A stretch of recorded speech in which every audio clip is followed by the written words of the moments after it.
बुरे वक्त में इंसान की सबसे बड़ी खासियत होती है अपने आप को संतुलन बनाए रखना। हेलो दोस्तों, मैं राधा कुमारी आप सभी को अनु जनरल स्टडी में स्वागत करती हूँ। दोस्तों, आज हम भारतीय संविधान के मौलिक अधिकारों में जो हमारा बचा हुआ था 32 से लेकर 35 तक उसको हम देखेंगे। ठीक है, 32 से 35 में हमारा था, पहले तो 32 जो हमारा अनुच्छेद है वो संवैधानिक उपचारों का अधिकार है। ठीक है, ये हमारा संविधान का सबसे महत्वपूर्ण पार्ट है।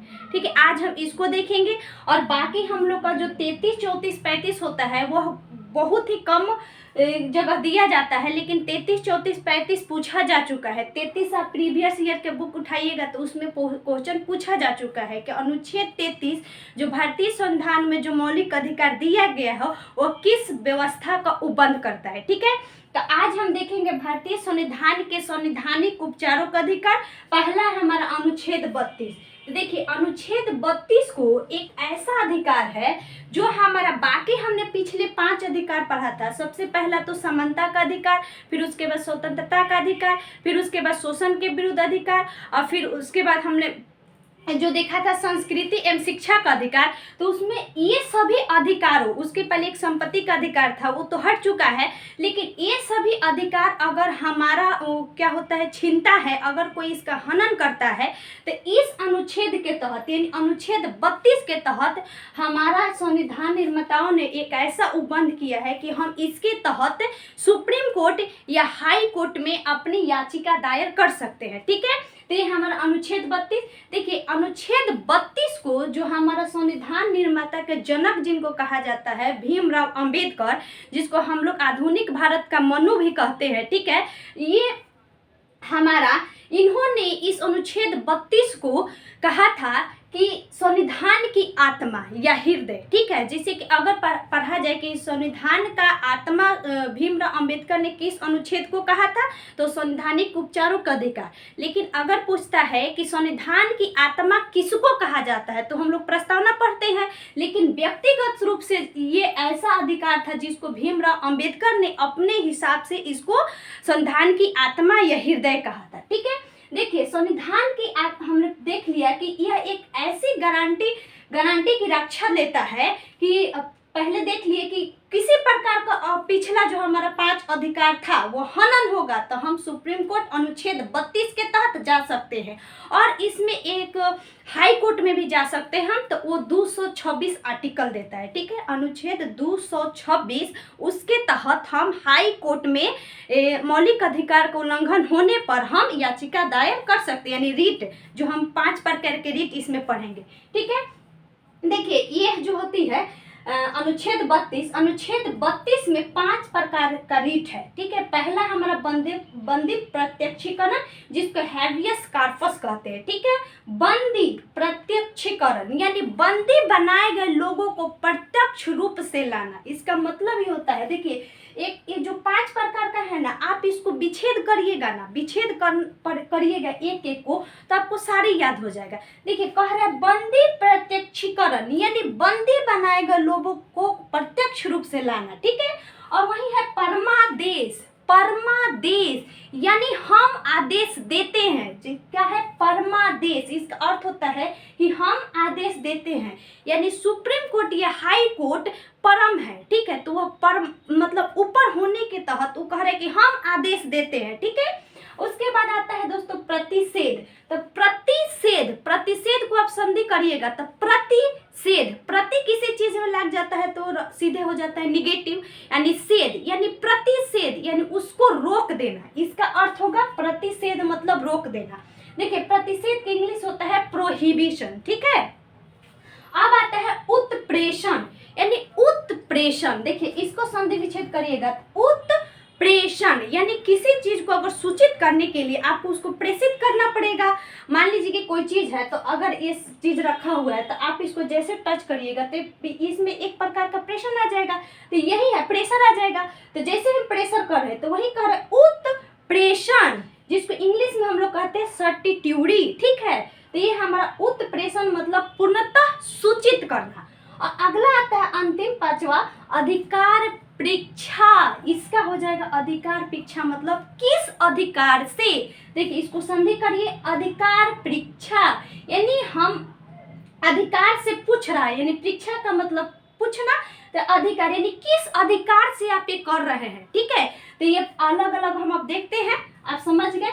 देखिए बंदी प्रत्यक्षीकरण के हैवियस कार्पस होता है, तो इसका अर्थ हमने देख लिया कि बंदी बनाए गए, यानी अगर किसी व्यक्ति को बंदी बनाया जाता है तो उसको शरीर सहित उसको न्यायालय में उपस्थित होना होता है। ठीक है, जैसे कि मान लीजिए किसी व्यक्ति को अगर गैर कानूनी रूप से आप उसको बंदी बना लिए हैं, तो यह कहता है बंदी प्रत्यक्षीकरण को, उसको आप 24 घंटे के अंदर न्यायालय में, चाहे किसी प्रकार का हो, आप बंदी बनाए हैं तो 24 घंटे के अंदर उसको न्यायालय में क्या करिए, उपस्थित करिए। ठीक है, और यह देखिए एक हमने पढ़ा था कि अनुच्छेद 32 में जो निवारक निरोध अधिनियम था, उसमें हमने देखा था ना कि गिरफ्तार किसी व्यक्ति को है तो उसमें उपबंध करता है। ठीक है, तो ये बंदी प्रत्यक्षीकरण जो अनुच्छेद 32 में दिया गया है, इसको निवारक निरोध अधिनियम से बाहर रखा जाता है। ठीक है, निवारक निरोध अधिनियम हमने 55 देखा था,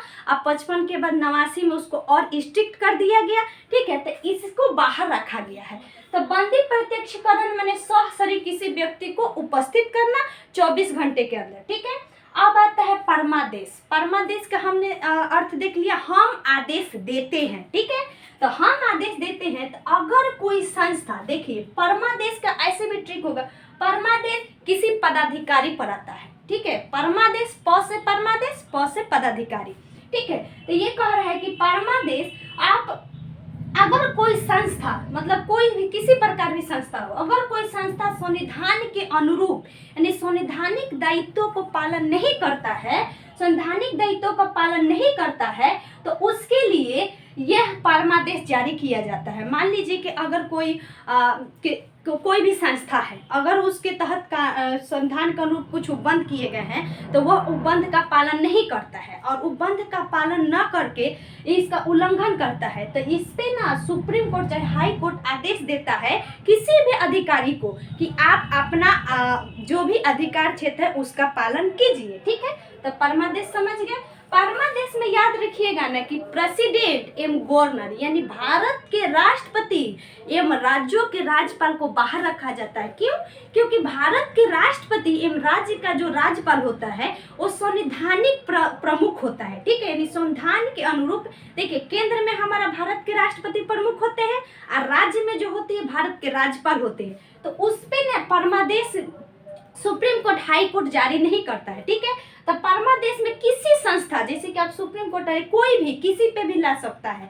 जैसे कि परमादेश, जैसे पदाधिकारी हमने देख लिया, किसी प्रकार का संवैधानिक पद है ना, मतलब संवैधानिक पद है तो उस पर यह आएगा। अगला आता है हमारा प्रतिषेध। तो देखिए प्रतिषेध का मतलब हमने कहा कि रोक देना। ठीक है, प्रतिषेध का अर्थ होता है रोक देना।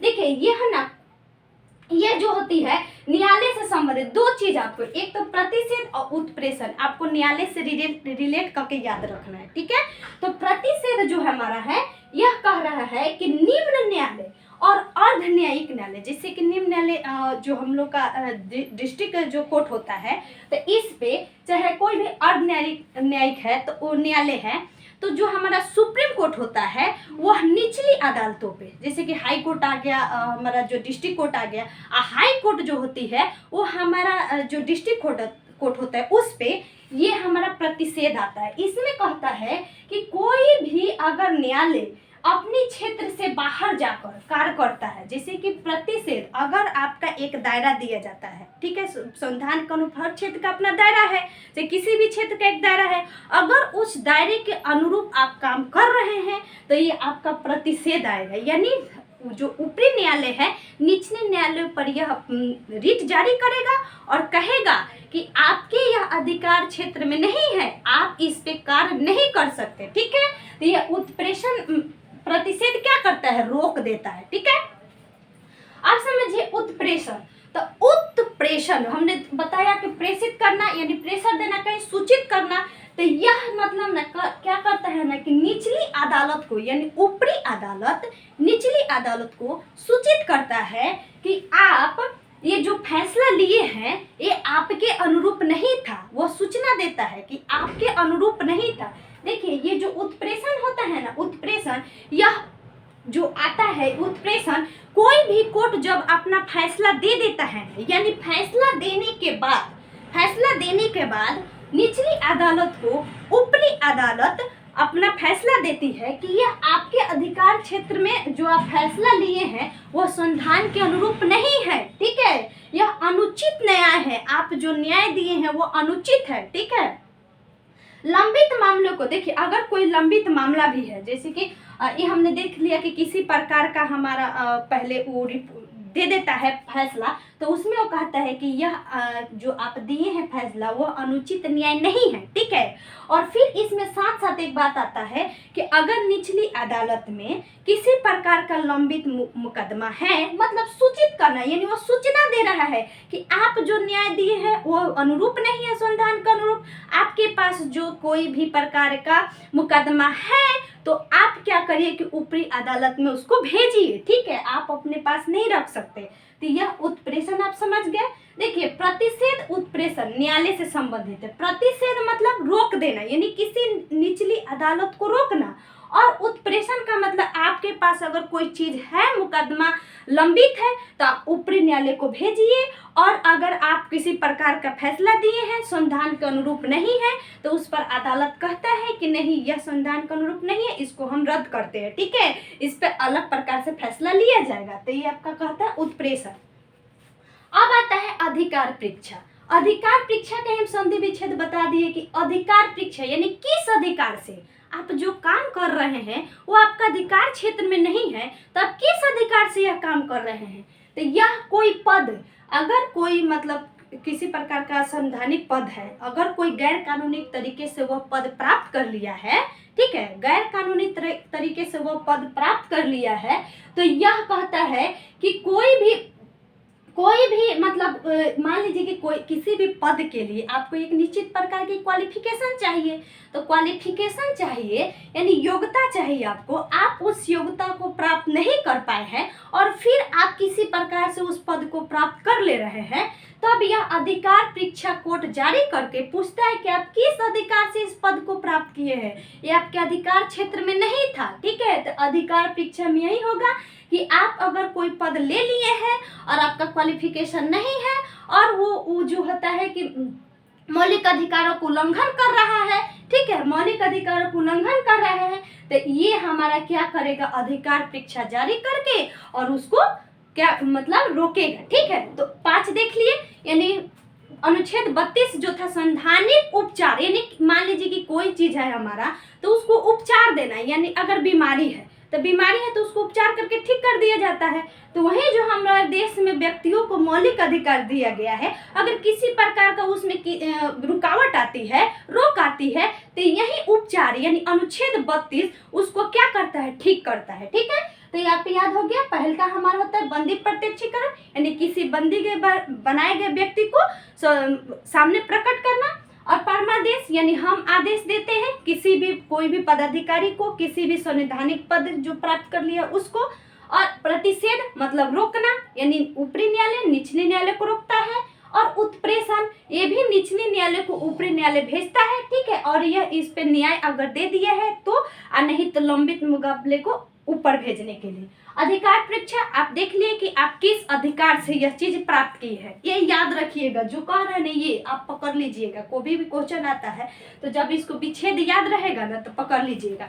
अब इंग्लिश भी याद रखिएगा क्योंकि आजकल इंग्लिश भी देता है, खासकर तो परमादेश का जो है ना, परमादेश से इसका इंग्लिश दे देता है, चाहे बंदी प्रत्यक्षीकरण का इसका होता है हैबियस कॉर्पस, परमादेश का मैंडेमस, और इसका प्रतिषेध का प्रोहिबिशन, और उत्प्रेषण का सर्टिट्यूडी, और इसका होता है अधिकार परीक्षा को क्यू वारंटो, ठीक है। अब आ जाइए दोस्तों अनुच्छेद 33। तो देखिए अनुच्छेद 33 आप जानते होंगे कि हमारे देश में जो 12 से 35 तक ले अधिकार था, हमने इसमें पढ़ा कि 12 से 35, इसमें जो 12 से 32 तक ले अधिकार है ना वो सामान्य नागरिकों को दिया गया है, ठीक है, जैसे कि हम सभी आप सभी। लेकिन ये जो 3 अधिकार है ना यह विशेष प्रकार का है, जैसे कि पुलिस है, कोई इंटेलिजेंस ब्यूरो है, ठीक है, जैसे कि आईबी है हमारे देश में, रॉ है, मतलब रॉ है, सीबीआई है, ये जो है इन लोगों को यह मिलता है, मतलब किसी भी पुलिस बल को किसी भी आईबी मतलब इंटेलिजेंस एजेंसी को, किसी प्रकार का गुप्तचर जो संस्था है उनको, चाहे मीडिया को या राजदूत को, ये लोग ना इस पे अनुच्छेद 33 कहता है कि मीडिया, पुलिस, हमारा गुप्तचर, इस पर कानून बनाकर संसद इसकी जो पावर होती है ना उसको सीमित कर सकती है। मान लीजिए कि पुलिस है, तब पुलिस को जो पावर दी जाती है, तो अगर इसमें किसी प्रकार का गलत होती है तो वो क्या करेगा ना, संसद अनुच्छेद 33 के तहत इस पर कानून बनाकर इन लोगों को जो पावर होती है ना उसको सीमित करता है। ठीक है, क्या करता है, सीमित करता है। तो आप देख रहे हैं 33 और 34 जो होती है ये भी हमारा सैनिक से ही संबंधित है, मार्शल लॉ। ये हमारा 34 कहता है मार्शल लॉ। देखिए, जो हमारे सामान्य नागरिकों को जो प्राप्त होती है, सामान्य नागरिकों को जो लॉ होती है वो इससे अलग होती है। मार्शल लॉ जो सैनिक बल के द्वारा लाया जाता है। ठीक है, तो मार्शल लॉ लोगों का अधिकार का अगर नुकसान करता है, जैसे कि मान लीजिए कि कहीं किसी क्षेत्र में मार्शल लॉ लग गया, ठीक है, तो मार्शल लॉ अगर लगा है और वह लोगों के अधिकार क्षेत्र का हनन करता है, तो सुप्रीम कोर्ट नहीं, संसद क्या करती है कि अनुच्छेद 33 के तहत इस पर कानून बनाएगी। इस पर कानून बनाकर अगर किसी प्रकार का मार्शल लॉ से क्षतिपूर्ति हुआ है तो वह उसकी पूर्ति करेगी। ठीक है, मार्शल लॉ में आप समझ गए कि हमारा जो होती है, जैसे कि आप पढ़े होंगे छावनी, जो हमारे सैनिक छावनी मतलब जिस जो सिविल लॉ होती है इससे अलग होता है।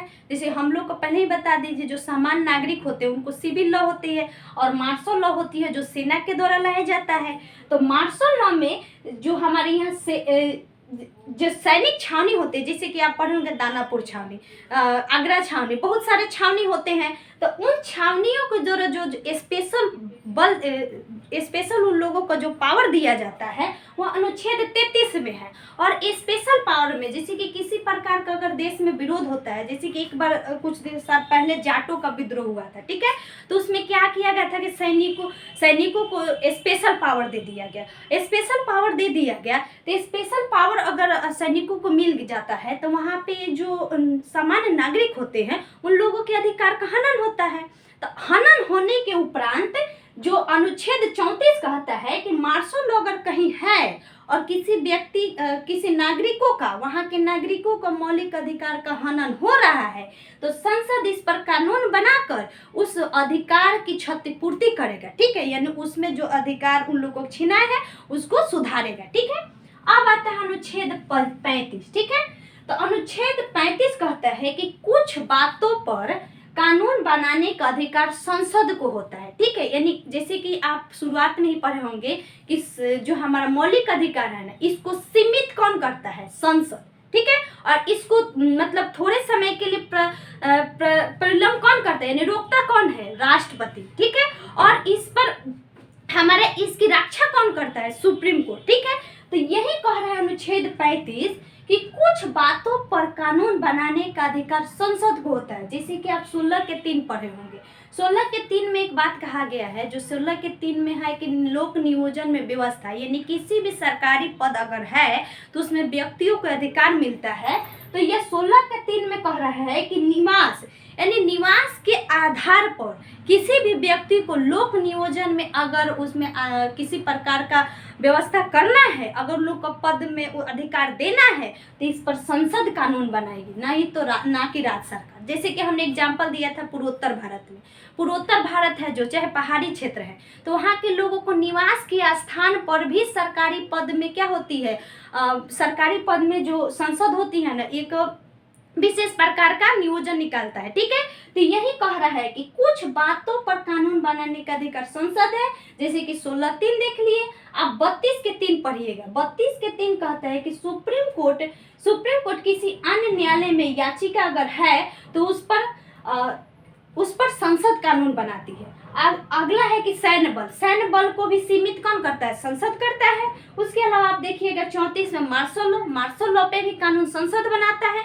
यानी 33 यानी किसी भी सैन्य बल को सीमित करना, 34 मार्शल लॉ, अब 35 जो हमारा होती है जिस पर संसद कानून बनाती है। देखिए इसमें कुछ और बातें, जैसे कि आप पढ़िएगा कि अनुच्छेद 32 के तहत सुप्रीम कोर्ट रीट जारी करता है। ठीक है, अनुच्छेद 226 के तहत हाई कोर्ट रीट जारी करता है। लेकिन देखिए सुप्रीम कोर्ट को 5 प्रकार के ही रीट मिलते हैं, लेकिन हाई कोर्ट जो हमारा है ना उसको 6 प्रकार का रीट मिलता है। कैसे? देखिए सुप्रीम कोर्ट में किसी प्रकार का आप रीट जारी करते हैं तो उसकी निश्चित सीमा होती है, लेकिन हाई कोर्ट में जो रीट जारी होती है एक इसमें जोड़ दिया जाता है। वो क्या होते हैं?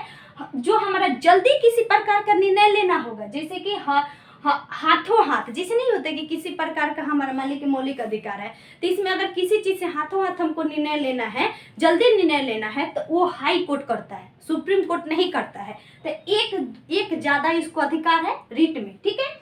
एक और होता है दोस्त की विधिक अधिकार पर जो रीट जारी होता है, जैसे कि विधिक अधिकार का मतलब होता है जैसे कि संपत्ति का अधिकार। संपत्ति का अधिकार एक विधिक अधिकार है, ठीक है।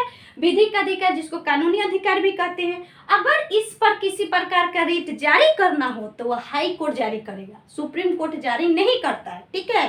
तो यह 2 चीजों में हमारा सुप्रीम कोर्ट से हाई कोर्ट उच्च होता है, ठीक है, रीट जारी करने के मामले में। एक कौन? जो जल्दी काम का निर्णय लेना हो। एक विधिक जो हमारा उस पे जो हमारा रीट देना हो वो भी हमारा हाई कोर्ट करता है।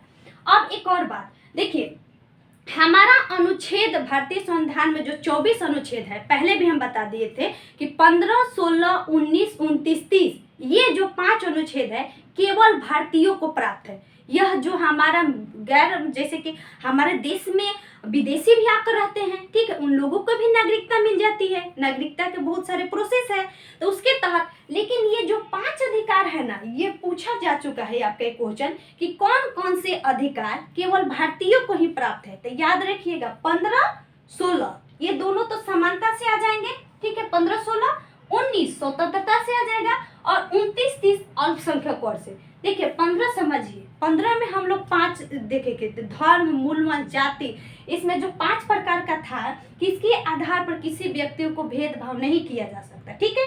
और 16 में हमारा लोक नियोजन था। तो मान लीजिए कि लोक नियोजन में यानी सरकारी पद में केवल भारतीय ही शामिल होंगे, यानी जो यहाँ जो नागरिक है भारतीय वही शामिल होंगे। मान लीजिए कि कोई विदेशी आके फॉर्म भरता है तो ऐसे तो नहीं हो सकता है, ठीक है। और 19 जो है हमारा अभिव्यक्ति, जिसमें हम लोग पढ़े थे अभिव्यक्ति की स्वतंत्रता। मान लीजिए कि कोई विदेशी आ गया हमारे देश में और वो कह रहे हैं कि नहीं, अनुच्छेद 19 कहता है कि हमें भी, मान लीजिए कि अगर ये दोनों को मिला रहता है तो वो कहता है कि अभिव्यक्ति की स्वतंत्रता है, हमें जो इसमें 6 प्रकार का पढ़े थे, सबसे पहले बोलने, फिर उसके बाद एकत्रित होने, सभा बुलाने, तो वो भी कर सकता था। लेकिन ऐसा ये अनुच्छेद बनाने वालों के दिमाग देखिए कि ये जो 5 अधिकार है ये किस प्रकार भारतीयों को दिए है, ठीक है। और एक 29 दिन देखिए अल्पसंख्यक वर्ग, हमारे देश में तो ऐसे ही जनसंख्या ज्यादा है, ठीक है, और अल्पसंख्यक वर्ग दूसरे देशों में भी ज्यादा है। अगर हमारे देश में आता है तो यह केवल भारतीयों को ही प्राप्त है, अल्पसंख्यक का विशेष अधिकार। अगर दूसरे देश का कोई आ गया हमारे देश में और वो कहता है क्योंकि उनकी भी संख्या कम होगी, अगर ये विदेशियों को भी मिला रहता तो हमें ये अधिकार देना पड़ता। नागरिकता जो हम लोग पढ़े हैं उसमें देख रहे थे कि नागरिकता से भी उपबंध था, तो अल्पसंख्यक को अलग तरह से कैटेगरी में बांटा गया है। तो ये 29, 30 अल्पसंख्यक है, तो आप समझ गए 15, 16, 19, 29, 30, ठीक है। देखिए ये जो हमारा 32 देख लिए, 33 देख लिए, 34 देख लिए, 35। अब देखिए इसका अब कुछ प्रकार है हमारा, जैसे कि हड़ताल आपका मौलिक अधिकार है, तो मौलिक अधिकार में अगर आप हड़ताल कर रहे हैं तो यह हड़ताल आपका मौलिक अधिकार नहीं है। जैसे कि अब आप कहीं बैठ गए, हड़ताल करने लगे, तो हड़ताल कर रहे हैं तो हड़ताल करने के दौरान किसी अन्य व्यक्तियों के अधिकार का हनन होता है, तो हड़ताल को मौलिक अधिकार से बाहर रखा गया, ठीक है। चक्का जाम कर रहे हैं तो उससे जो हमारी ट्रैफिक भीड़ हो जाएगी, ठीक है। किसी प्रकार अन्य लोगों को भी उससे क्या होगा, अवरोध उत्पन्न होगा। तो चक्का जाम करना, हड़ताल करना यह मौलिक अधिकार नहीं है। इसके अलावा अनिवार्य रोजगार, ये अनिवार्य रोजगार भी मौलिक अधिकार नहीं है। मान लीजिए कि अनिवार्य रोजगार सरकार नहीं दे सकती, आपको खुद मेहनत करना पड़ेगा, हम सबको खुद मेहनत करना पड़ेगा तभी हमें रोजगार मिलेगी। ऐसे सरकार अगर अनिवार्य रोजगार मौलिक अधिकार कर देता तो हम लोग को ऐसे ही सब किसी को सुप्रीम कोर्ट, हाई कोर्ट जाकर कहते कि हमें मौलिक अधिकार दिया गया, हमें क्यों नहीं रोजगार मिल रहा है। तो ऐसा नहीं है, ये आप पढ़िएगा नीति निर्देशक तत्व में, जो हमारा अगला वीडियो होगा, ठीक है। और उसके आता है मताधिकार। देखिए मताधिकार यानी मत देने का अधिकार भी मौलिक अधिकार नहीं है। देखिए यह विधिक अधिकार है, यह राजनीतिक अधिकार है, ठीक है, यह विधिक अधिकार है, यह राजनीतिक अधिकार है। मत देने के लिए विधिक अधिकार में होता है कि एक निश्चित सीमा होती है, जैसे कि इसमें आपका देखे होंगे कि 18 वर्ष से जो अधिक उम्र के लोग होते हैं वही वोट देते हैं, ठीक है। तो मताधिकार याद रखिएगा हमारा विधिक अधिकार है। उसके अलावा आवास देने का अधिकार, देखिए आवास देने का अधिकार भी हमारा मौलिक अधिकार नहीं है, यह प्रीवियस ईयर में पूछा गया है। ये देखिए हड़ताल और आवास आप बनाइएगा तो उसमें मिलेगा।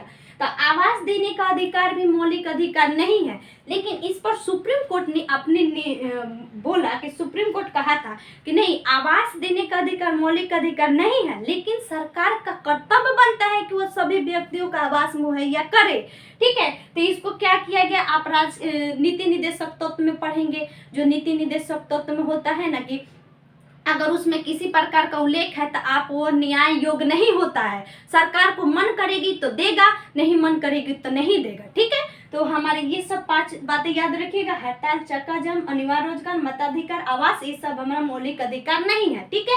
देखिए आज हम पूरा मौलिक अधिकार को समाप्त किए। अगर आप सभी को अच्छा लगा तो प्लीज़ वीडियो को लाइक करिएगा और शेयर भी करिएगा और चैनल को सब्सक्राइब करिएगा। Thank you so much.